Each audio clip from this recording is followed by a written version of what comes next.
আসসালামু আলাইকুম। Hello guys, back to my channel. আমি আজকে নতুন রেসিপি নিয়ে এসেছি মুরগির মাংস রেসিপি। প্রথমে আমি কড়াইতে তেল দিয়ে দিয়েছি। তেলটা গরম হওয়ার পরে পেঁয়াজ কুচি দিয়ে দিয়েছি। পেঁয়াজ কুচি হালকা বাদামি কালার হয়েছে। হালকা একটু পানি দিলাম যাতে পেঁয়াজটা পুড়ে না যায়। কাঁচামরিচ দিলাম, 1 চা চামচ পেঁয়াজ বাটা, 1 চা চামচ রসুন বাটা, 1 চা চামচ আদা বাটা দিয়ে দিলাম। আর মশলাটা একটু জাল করে নেব। বাটা মশলাটা স্মেল আছে, ওই স্মেলটা যেন না থাকে। আর স্বাদ মতো লবণ দিয়ে দিলাম।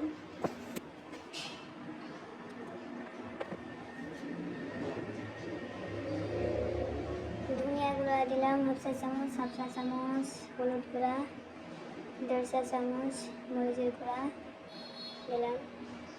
মশলাটা ভালো করে নাড়াচাড়া করে মিশিয়ে নিলাম।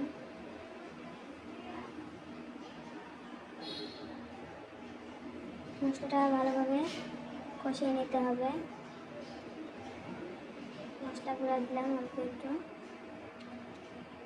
মশলাটার থেকে যখন তেলটা বের হয়ে আসবে তখনই মশলাটা কষানো হয়ে যাবে। মশলাটা কষানো হয়ে গেলে আমি মাংসটা দিয়ে দেবো।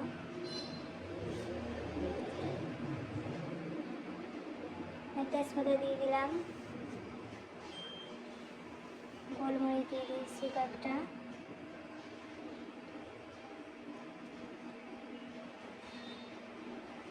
বড় এলাচ, সাদা এলাচ কয়েকটা দিলাম, 5-6টা দিলাম।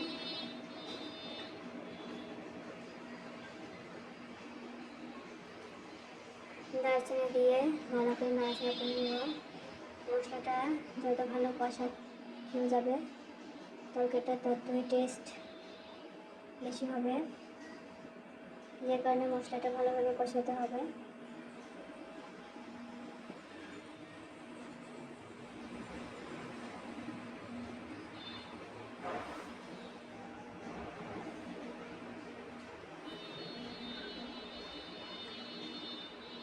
মুরগির মাংসটা দিয়ে দেবো।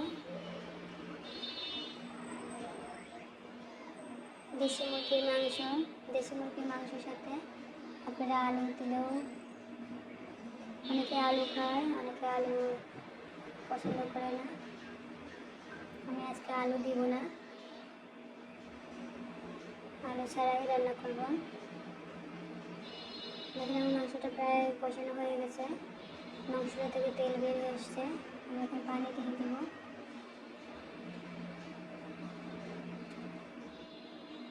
জিরা ভেজে বেটে রেখেছিলাম, জিরা ভাজা জিরা গুঁড়া দিয়ে দিলাম একটু। মাংসটা রান্না হয়ে গেছে। এখন গাইস, আপনাদের যদি আমাদের রেসিপিটা যদি ভালো লেগে থাকে তাহলে প্লিজ লাইক, কমেন্ট, শেয়ার করে দিন।